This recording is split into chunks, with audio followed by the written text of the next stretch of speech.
사람이 분별력을 상실할 때가 꼭 언제인지 아십니까? 교만할 때고, 그리고 술 취할 때입니다. 우선 자기 자랑이 많으면 교만해집니다. 그래서 자신이 가진 판단력이 흐려지게 되고, 급기야 자신이 가진 위치에서 결정하는 모든 것들이 옳다고 여기게 됩니다. 무엇을 많이 안다고 생각하는 사람일수록 그런 교만이 생깁니다. 왜냐하면 알고 있는 사실에 대한 자기 확실성 때문입니다. 그동안 알고 있었고 경험한 것들에 대한 자기 고집이 스스로 교만하게 만들어내는 것입니다. 더불어 높은 지위에 오를수록 자기 기만이 생기게 됩니다. 여기는 자기 능력과 자기 노력으로 높은 자리에 오르게 되었다라는 자신감이 스스로 교만을 갖게 되는 것입니다. 시편 1편에 복 있는 자는 하면서 오만한 자의 자리에 앉지 아니하고 하는 말이 갖고 있는 의미가 바로 스스로 높은 자리에 두어 거들먹거리며 잘난 체하는 건방진 사람을 두고 말하기 때문입니다. 그래서 교만한 사람은 바른 판단을 내릴 수 없는 것입니다. 또 판단력이 흐려지는 경우는 술이 취할 때입니다. 음주운전이 매우 위험한 이유는 빠른 속도로 진행하는 차를 운전할 때 도로상에서 바르고 빠른 판단을 내려야 할 상황에서 제대로 대처하지 못하기 때문입니다.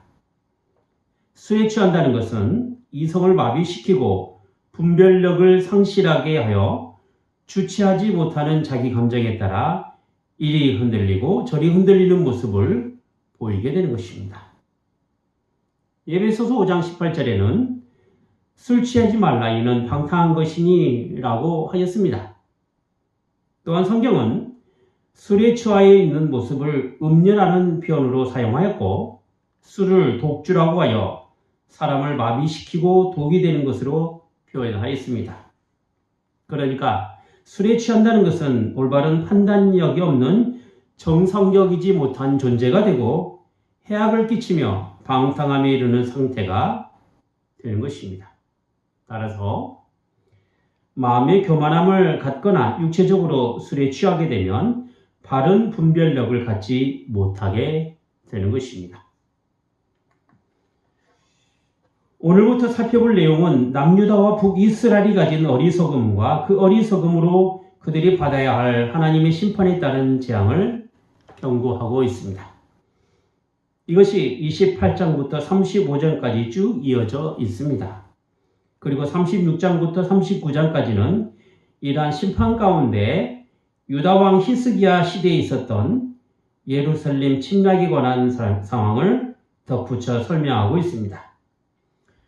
이사야서의 문학적 구조는 여러 단락으로 이루어져 있습니다. 우리가 앞서 배워왔던 것을 좀 살펴보자면 먼저 1장부터 12장까지는 하나님께 향한 남유다의 패역함과 또 그에 따른 하나님의 심판, 즉 이스라엘을 향한 하나님의 심판을 언급하고 있었고 13장부터 23장까지는 주변 나라에 대한 하나님의 심판, 즉 열국 심판을 언급하고 있었습니다.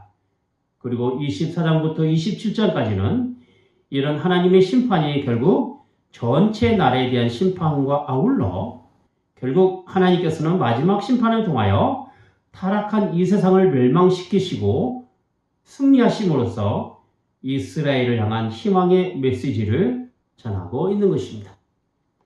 그런 점에서 볼 때 이사야 선지자는 하나님의 심판과 함께 이스라엘을 향한 그 희망을 반복해서 선언하고 있습니다.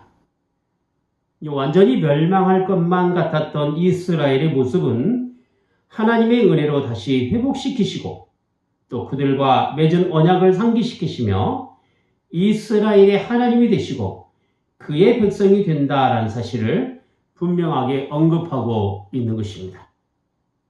따라서 앞서 27장에는 하나님께서 주변 나라를 심판하심으로써 이스라엘을 회복시켜 주시겠다는 희망의 선포를 하지만 다시 28장에 나오는 내용은 이스라엘이 얼마나 하나님 앞에 교만하고 어리석은 모습을 취하고 있는지를 또한 적나라하게 보여주고 있는 것입니다.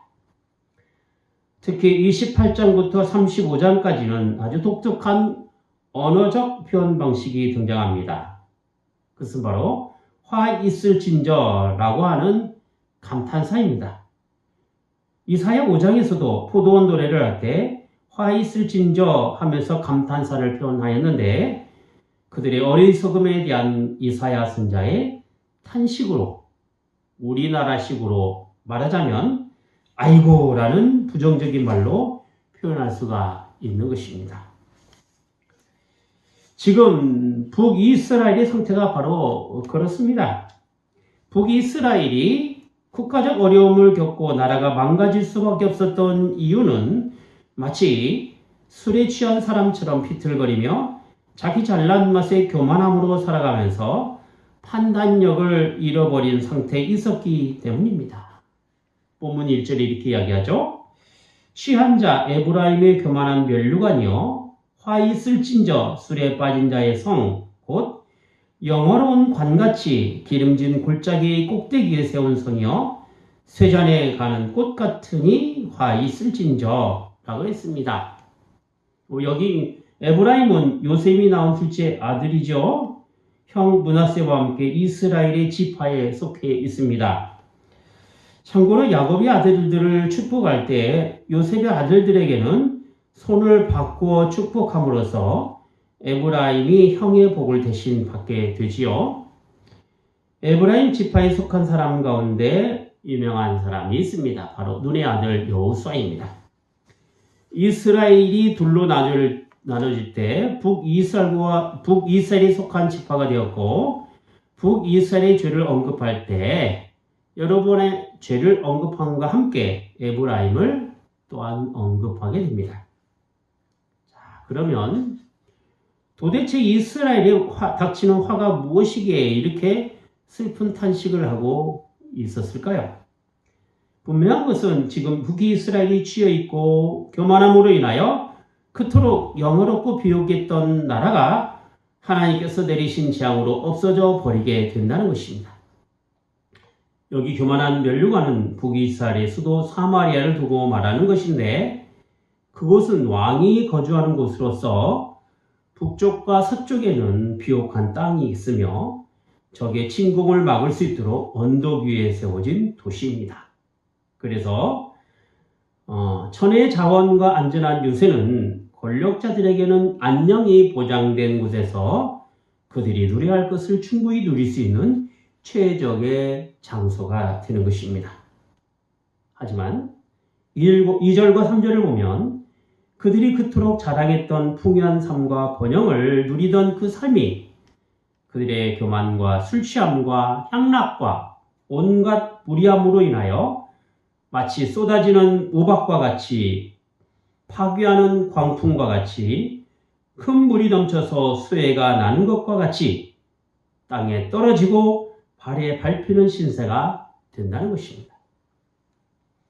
북이스라엘의 멸망은 사절에 있는 것처럼 처음 익은 무화과 열매를 얼른 따서 먹는 것처럼 속히 임하게 된다는 것입니다. 그리고 그날에는 5절에 있는 것처럼 멸망당하여 없어졌을 때 남은 사람 즉 어려운 현실을 잘 극복한 사람만이 하나님의 영원함을 보게 된다라고 했습니다. 사실 북이스라엘이 일어난 재난은 아수르에 의한 침략으로 일어난 일입니다. 자, 그런데 이렇게 아수르가 북이스라엘을 침략한 계기는 북이스라엘과 아람이 연합군을 형성하여 아수르를 대항하였고 그 대항의 시작은 남유다의 아스 왕 때 남유다를 침범한 그 사실에 있었습니다. 말하자면 거대한 아수르로부터 독립하기 위한 그 북이스라엘의 계략은 이웃하고 있던 아람과 남유다와 손을 잡는 일에 있었던 것이지요. 하지만 남유다는 아수르를 대적하고 싶지 않았고 애국과 화친하고 있었던 터라 북이스라엘의 제안을 받아들이지 않았던 것입니다. 그로 인하여 북이스라엘과 아람이 연합한 그 군대와의 전쟁이 일어난 것 아니겠습니까? 자, 문제는요. 같은 민족인 남유다를 치려는 북이스라엘이나 그로 인하여 두려움에 있는 남유다나 한결같이 그들의 하나님을 의지하지 않고 세상의 방법과 세상의 논리에 따라 일을 처리해 나가려고 했다라는 점입니다. 북이스라엘은 아수르를 대항하여 아람과 연합하라였고 남유다는 쳐들어오는 연합군에 대항하여 아수르의 지원을 요청하고 있었단 말이죠. 결과적으로 아수르가 북이스라엘을 칠 수 있는 명분을 갖게 된 셈입니다. 물론 이스라엘을 향한 하나님의 진노는 그들의 교만과 하나님께 향한 패역함 때문이었습니다. 이사야 1장에서 언급한 남유다의 상황은 종교적으로나 정치적으로나 사회적으로나 모두 그야말로 패역한 상태요, 불의한 상태요, 악한 상태였습니다. 하나님께 드릴 제사는 형식적이고 의식적인 제사요, 그들의 악행은 소외된 사람들을 업신여기고 돌보지 않는 불의를 가졌습니다. 공정해야 할 재판은 사사롭게 하며 바른 판결을 내리지 않았던 것입니다. 오늘 본문 6절과 7절이 바로 공의롭지 못한 그들의 판결이 술에 취하여 바른 판결을 하지 못함으로 발생한 것임을 보여주고 있습니다. 6절과 7절입니다. 재판석에 앉은 자에게는 판결하는 신이 되시며 성문에서 싸움을 물리치는 자에게는 힘이 되시리로다. 많은 이 유다 사람들도 포도주로 인하여 옆걸음치며 독주로 인하여 비틀거리며 제사장과 선지자도 독주로 인하여 옆걸음치며 포도주에 빠지며 독주로 인하여 비틀거리며 이상을 그릇 풀며 재판할 때 실수하나니 했습니다. 당시 백성들을 재판할 수 있는 권한이 있는 사람은 제사장과 선지자 그리고 왕이었습니다. 말하자면 하나님께서 그들에게 기름을 부어서 백성들을 위한 정치를 하게 하시고 백성들에게 하나님의 말씀을 선포하며 하나님과의 만남을 추선하도록 하신 것이죠. 따라서 그들에게는 바른 생각과 판단이 필요했기에 생각이 흐려지지 않도록 몸과 마음의 중심을 다잡아야만 했던 것입니다. 자, 그런데 술에 취한 그들의 모습은 어떻습니까? 제대로 된 판단을 할 수 없는 처지가 되었고 하나님의 말씀에 대한 올바른 해석과 재판에 따른 바른 결정을 할 수 없게 된 것입니다. 여러분, 법정에 가보신 분은 알겠지만 재판석에 앉은 판사는 언제나 법복을 입고 있습니다. 말하자면 법에 따른 권위로서 입은 옷이 되는 것이지요. 그만큼 판사가 내리는 판결이 중요하고 권위가 있는 결정이 되기 때문에 그렇습니다. 한 사람이나 단체 혹은 그들의 운명을 좌우할 수 있는 결정이 되기 때문에 그 판결의 권위가 더 중요한 것이죠. 어느 한쪽에 치우치지 않는 판결이 필요하고 무지함으로 내려지는 결정이 되어서도 절대 안 될 것입니다. 지금은 좀 덜 하겠지만 서울대학교 법학과 하면 당대 최고의 수재들만 가는 곳이지 않았습니까? 그래, 그만큼 좋은 머리로 바른 판결을 해야만 하는 곳이었기 때문에 특별했던 것이죠. 요즘 사법권 독립하고 외치고 있는 것도 그 판결의 권위가 그 어떤 것에도 침해될 수 없어야 했기 때문에 그런 것 아니겠습니까? 지금 북이스라엘이나 남유다나 한결같이 하나님의 심판을 받는 것에는 그들이 하나님으로부터 받은 그 모든 영광이나 기름진 것이 마치 자신의 것인 양 착각하여 교만하였고 그것으로 취한 상태가 되어 하나님께 향한 제대로 된 이성적 판단을 하지 못하고 있었기 때문입니다. 8절 보세요. 그들이 취한 적나라한 모습을 어떻게 표현하고 있습니까? 이렇게 표현합니다. 모든 상에는 토한 것, 더러운 것이 가득하고 깨끗한 것이 없도다. 술에 취한 이후에 일어날 현실이 뭐냐? 바로 더러움이고 방탕함입니다. 제정신으로 일어날 수 없는 상태가 되는 것이죠. 예수님께서 말씀하신 입에서 나오는 모든 것이 더럽다라고 하신 것 중 하나가 바로 술 취한 후에 토하는 것도 포함이 된다라고 저는 생각합니다. 술에 취하면 진심이 나온다는 취중 진담이 있는데 여러분 그것은 진심이 아니라 이성이 마비되어서 나오는 자기 감성적인 표현 방식일 뿐이에요. 술에 취하면요 결국 의미가 없는 말로 변하게 됩니다.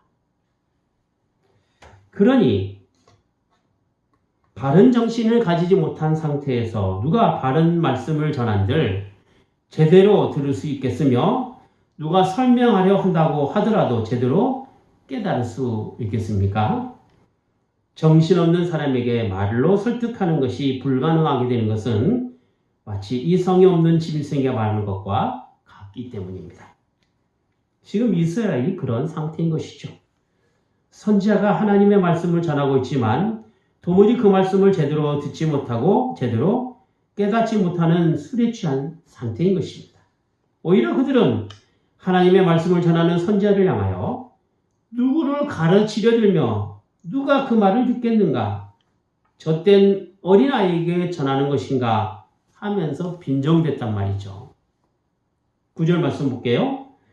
그들이 이르기를 그가 네게 자식을 가리키며 네게 도를 전하며 깨닫게 하려는가? 젖떨어져 품을 떠난 자에게서 하려는가? 어떤 누구에게도 더 하나님의 말씀에 귀를 기울이며 깨달아가야 할 그 사람들이 이렇게 하나님의 말씀을 업신여기고 있었단 말이죠. 오히려 그들은 하나님의 말씀을 전하는 선지자를 향하여 같은 말을 되풀이하는 식으로 되지도 못하는 쓸데없는 말을 한다고 비웃고 있습니다. 10절에 있는 내용이 바로 그런 말에 대한 비웃음이죠. 여기서 조금 저기서 조금 이 소리 했다가 방금 저 소리 했다 하는 식으로 비웃음을 표현한 것입니다. 그러니까 말씀이 증거되어도 도무지 들을 기가 없는 사람은 이렇게 전하는 하나님의 말씀을 업신여기고 비웃게 되는 것입니다. 요한계시록을 보면 7교회를 향하여 하나님의 말씀이 증거될 때 마지막에 하신 말씀이 뭔지 아십니까? 그것은 바로 귀 있는 자는 성령이 교회들에게 하시는 말씀을 들을지어다 라고 반복해서 7교회에 계속 말씀하고 있지 않습니까? 첫사랑을 이룬 것, 죽도록 충성해야 하는 것, 회개하라는 것, 우상의 제물을 먹는 그 어리석음이나 그 행위에 온전한 것을 찾는 것, 배반하지 않는 것, 차든지 덥든지 하는 것 다 하나님의 말씀을 들어야 할 만큼 들을 기가 되라는 것이요. 하나님의 말씀을 제대로 듣지 못하는 사람은 하나님께 향한 바른 신앙의 판단력을 가질 수가 없습니다. 그래서 그들은 자기만의 판단이 생기게 되고 결국 그들은 하나님께 향하여는 이성 없는 짐승처럼 세상에 취하여 살며 자기 교만에 빠져 살아가게 되는 것입니다. 베드로후서 2장 12절부터 14절까지를 보면 이 성없는 짐승처럼 살아가는 사람들의 특징을 이렇게 표현하고 있습니다. 이 사람들은 본래 잡혀 죽기 위하여 난 이성 없는 짐승 같아서 그 알지 못하는 것을 회방하고 저희 멸망 가운데 멸망을 당하며 불의의 값으로 불의를 당하며 낮에 연락을 기쁘게 여기는 자들이니 점과 음이라. 너희와 함께 연애할 때 저희 간사한 가운데 연락하며 음심이 가득한 눈을 가지고 범죄하기를 쉬지 아니하고 굳세지 못한 영혼들을 유혹하며 탐욕에 연단된 마음을 가진 자들이니 저주의 자식이라 했습니다. 지금 유다가 술에 취하여 이성이 마비된 상태를 아주 잘 표현하고 있는 그런 말씀이 되기도 하지요. 결국 이스라엘은 자신들의 취함으로 인하여 하나님의 저주 가운데 망하는 나라가 된 것입니다. 아수르에 의하여 멸망당한 북이스라엘은 결국 포로로 끌려가는 신세가 됩니다. 하나님께서는 선지자를 향하여 비방하고 멸시하며 자신들이 횡설수설했던 그 말들을 그대로 다시 돌려주게 됩니다. 그것도 알아듣지 못하는 생소한 입술과 다른 방언으로 듣게 된다라는 것이죠.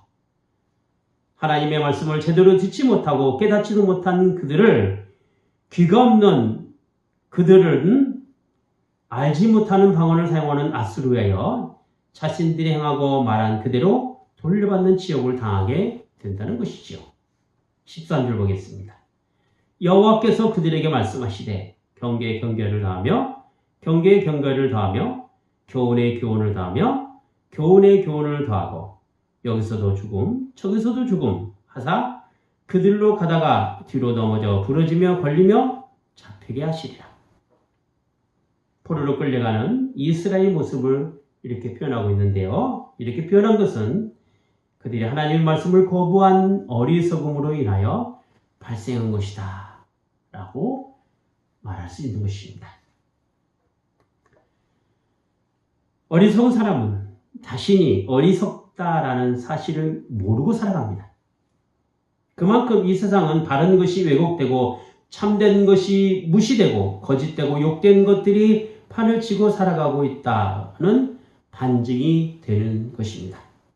자, 그러면서도 세상은 자기 잘난 맛에 자기 것에 취하며 살아가고 자신이 누려야 할 것들에 대한 교만함으로 살아갑니다. 세상이 벌려놓은 성공이나 향락이라는 그 세속적인 즐거움의 자리에서 우리를 어리석은 사람으로 부르고 있는 것이죠. 하지만 우리가 누려야 하고 우리가 있어야 할 자리는 술 취함이나 교만함의 자리가 아닙니다. 영원한 영혼의 안식이 보장되는 주님 안에서 우리가 누려야 할 것은 하나님의 은혜와 구원입니다. 신앙의 풍성함은 세상이 줄 수 없는 구원의 기쁨을 누리는 것에 있습니다. 하나님께서 마련해 놓으신 하나님 나라의 잔치자리에 초대받아 그 영광을 소망하며 살아가는 것에 있습니다. 하나님의 말씀이 우리를 술 취함과 교만의 자리에서 벗어나게 하십니다. 시편 1편에 있는 것처럼 악인의 길을 쫓지 않고 죄인의 길에 서지 않고 오만한 자의 자리에 앉지 않게 하셔서 하나님의 말씀을 즐거워하며 그 말씀을 묵상하는 사람으로 우리를 살아가게 하시는 것이죠. 기도하겠습니다. 거룩하신 하나님 아버지, 이스라엘을 향한 하나님의 심판은 그들의 술 취함과 교만함으로 인한 불신앙이요 업신여기며 패역함에 있었습니다. 마음이 어두워서 제대로 깨닫지 못하고 들을 귀가 없어서 제대로 듣지 못하는 그 이스라엘을 향한 하나님의 심판은 하나님께 향한 저희의 마음 상태와 또 육신의 연약함으로 혹여나 하나님보다 세상을 더 의지하려는 저희의 모습을 보게 하심에 있사옵나이다. 바라옵기는 육신의 강건함으로 하나님께서 주시는 그 은혜의 여러 사실을 풍성히 누릴 수 있게 하셔서 삶의 질을 높이며 살아가는 저희가 되게 하여 주시옵소서. 또한 하나님께서 주시는 그 마음의 평안함을 통하여 기쁨과 감사로 살아가는 저희가 되게 하여 주시옵소서. 그리고 이것이 세상의 여러 유혹을 이기게 하는 힘이 되게 하시며 하나님의 말씀이 저희를 주님의 복된 자리로 가게 하는 진리의 길이 되게 하여 주시옵소서. 주 예수 그리스도 이름으로 기도하옵나이다. 아멘.